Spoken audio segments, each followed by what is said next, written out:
নমস্কার বন্ধুরা, চলে এসেছি আবারও একটি নতুন ভিডিওর সাথে। আজকের ভিডিওতে আমরা আলোচনা করব গভর্নমেন্ট স্কিমের একটি গুরুত্বপূর্ণ আপডেট নিয়ে। বলা হয়েছে এবার ছেলেরাও পাবে লক্ষ্মী ভাণ্ডার প্রকল্পের মতো প্রতি মাসে ১,০০০ টাকা। নতুন প্রকল্পে আবেদন করুন। কি এই প্রকল্প, কবে থেকে শুরু হচ্ছে এই প্রকল্পের আবেদন, কারা কারা করতে পারবেন এর জন্য আবেদন, কীভাবে করবেন, এই সমস্ত তথ্যগুলো নিয়েই আজকের আমাদের এই ভিডিওর আলোচনা। তাই ছেলেরা কিভাবে এই ১,০০০ টাকা করে পাবেন, এই সমস্ত তথ্যগুলোকে ভালোভাবে জানতে ও বুঝতে আমাদের ভিডিওটিকে না কেটে সম্পূর্ণ দেখার অনুরোধ রইল। নমস্কার বন্ধুরা, এ টু জেড স্কিম ইউটিউব চ্যানেলে আপনাদের স্বাগত জানাই। মাননীয় মুখ্যমন্ত্রী মমতা বন্দ্যোপাধ্যায়ের উদ্যোগে রাজ্যে এখনও অনেক ধরনের জনমুখী প্রকল্প তথা গভর্নমেন্ট স্কিম চালু হয়েছে। সেগুলোর মাধ্যমে সকলেই কোনো না কোনোভাবে উপকৃত। এর মধ্যে সবচেয়ে জনপ্রিয় প্রকল্প হলো লক্ষ্মী ভাণ্ডার, যার মাধ্যমে মহিলারা প্রতি মাসে ১,০০০ এবং ১৫০০ টাকা ভাতা পান। তবে মহিলাদের জন্য এই সুবিধা থাকলেও পুরুষদের এ ধরনের কোনো প্রকল্প ছিল না এতদিন রাজ্যে। কিন্তু এবার মুখ্যমন্ত্রী স্বয়ং ঘোষণা করলেন নতুন প্রকল্পের মাধ্যমে ছেলেদেরকে প্রতি মাসে ১,০০০ টাকা করে অ্যাকাউন্টে দেবার। তাদের জন্যই চালু হবে নতুন প্রকল্প, যেখানে মিলবে এই সুবিধা। New government scheme in West Bengal. প্রকল্পের নাম কৃষক ভাতা প্রকল্প। এই প্রকল্পের নাম কৃষক ভাতা প্রকল্প বা কৃষক ভাতা স্কিম। এটি পশ্চিমবঙ্গ সরকারের একটি নতুন উদ্যোগ, যেখানে রাজ্যের কৃষকরা মাসে ১,০০০ টাকা করে আর্থিক সহায়তা পাবেন। এটি কৃষকদের জন্য একটি অত্যন্ত গুরুত্বপূর্ণ পদক্ষেপ, কারণ অনেক কৃষক বছরের পর বছর অক্লান্ত পরিশ্রম করেও অর্থনৈতিক সমস্যার সম্মুখীন হন। এই প্রকল্পের মাধ্যমে সরকার তাদের জন্য একটি স্থায়ী আর্থিক সহায়তা প্রদানের লক্ষ্য নিয়েছে। বিশেষত পুরুষেরা মাসে ১,০০০ টাকা ও তপশিল জাতি ও উপজাতির মহিলারা মাসে ১,২০০ টাকা করে পাবেন।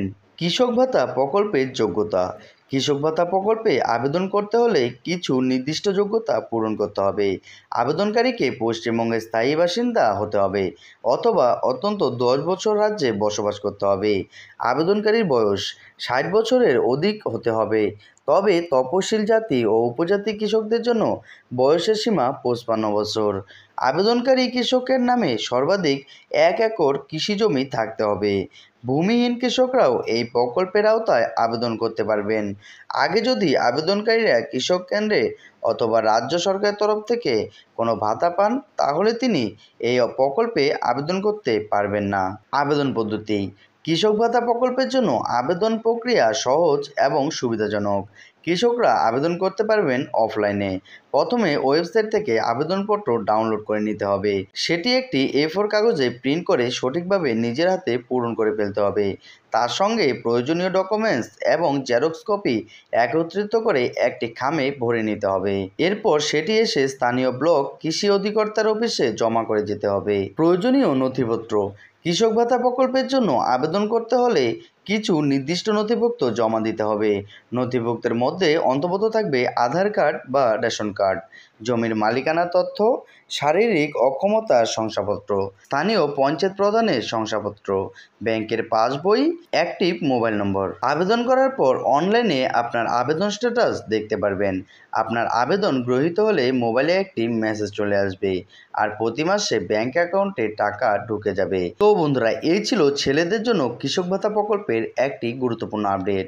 ভিডিওটি কেমন হয়েছে কমেন্ট বক্সে অবশ্যই জানাবেন। তার সাথে আপনারা যদি আমাদের চ্যানেলে নতুন হয়ে থাকেন, তাহলে আমাদের চ্যানেলটিকে সাবস্ক্রাইব করে পাশে থাকা বেল আইকনটি প্রেস করে রাখবেন, কেননা আমরা প্রতিনিয়তই আপনাদের জন্য আমাদের এই চ্যানেলে এই ধরনের ভিডিও আপডেট দিয়ে থাকি। দেখা হচ্ছে পরবর্তীতে আরেকটি নতুন ভিডিওর সাথে। ভালো থাকবেন, সুস্থ থাকবেন।